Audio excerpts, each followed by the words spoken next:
Hey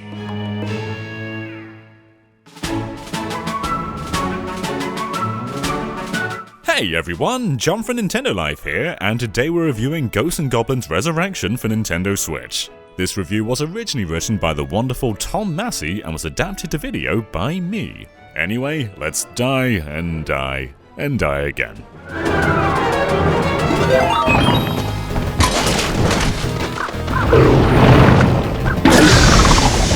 Takuro Fujiwara is back in town, and his mission is murder.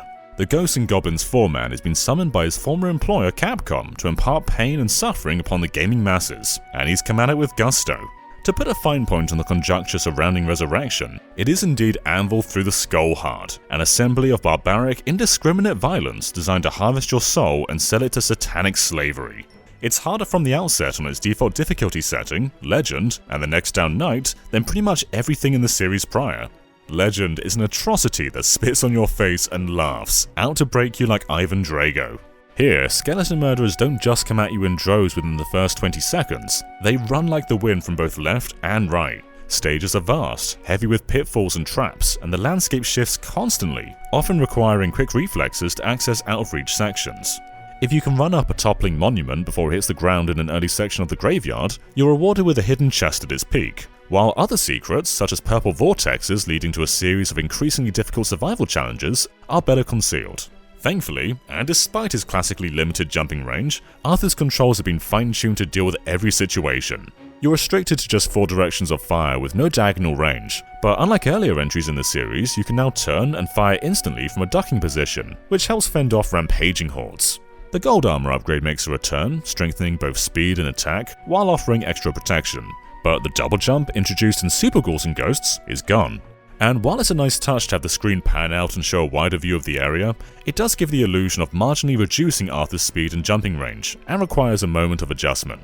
Resurrection stages are a veritable torture garden of familiar terrors sandwiched between a host of new ones. Assembled with ever-inspired invention, you roam across lakes with giant man-eating plants, up trees with retracting branches, and through fire-breathing pits plagued by falling corpses. And that's right at the beginning. The Red Arima, Ghouls and Ghosts' infamous winged demon, is also back in town, an arcane evil of programming that might lead you to gnaw your fingers off. If you're planning to make any headway, you need to look for the tells, keep your distance, and make sure you're ready to either leap or fire the instant he tears at you.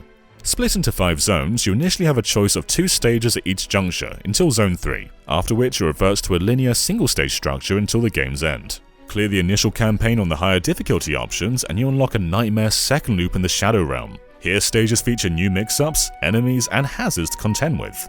On Legend mode, checkpoints only appear once in the stage's middle and again before the boss, leading to many an agonizing restart. At the same time, this penalty is absolutely required for learning the game by rote. And while you need monk-like resolve and no small amount of mental fortitude to see your way to victory, it can be achieved. This series has always been about slow, measured memorization, knowing your routes, methods, weapon specifics, and how to avoid chests containing disability spelling magicians. While Ghosts and Goblins Resurrection is utterly infuriating by Zone 3 onward, and it won't be long before you're screaming at the game, the engineering remains arguably sound. While occasionally the hitbox parameters between Arthur and enemies is a tad unclear, the controls are as sharp as a tack. And while we briefly experience frame dropping at the beginning of the Fire Hamlet stage, it seems to run at a smooth 60 FPS everywhere else. And weirdly, this is the RE engine, the same engine as Resident Evil 7, Village, 2, 3, Devil May Cry 5. Bizarre. Before you cry, no thanks, I'd rather flay myself with barbed wire, it's worth noting that Ghosts and Goblins Resurrection has an olive branch for you. Gone are limited lives and continues. Instead, the game autosaves at stage completion and checkpoints, so you can quit and return while in mid-stage.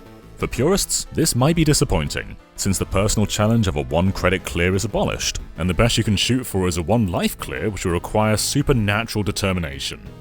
The big game changer here is backtracking to seek out umbral bees, little glowing firefly things that often appear annoyingly out of reach.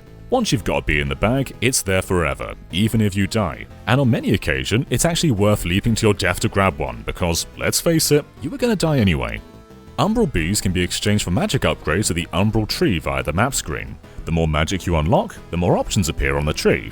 Early attacks require just 1 bee to obtain, while the most powerful spell, one that can regenerate Arthur's armor, requires 30. And if you want to, you can trade back the magic and get the bees back, so you can focus on any spell you want.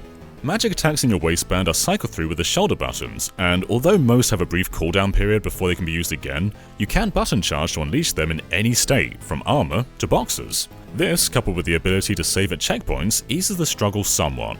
Magic won't nullify a stage's difficulty, but turning enemies into frogs and being able to hold 3 weapons simultaneously certainly improves your chances.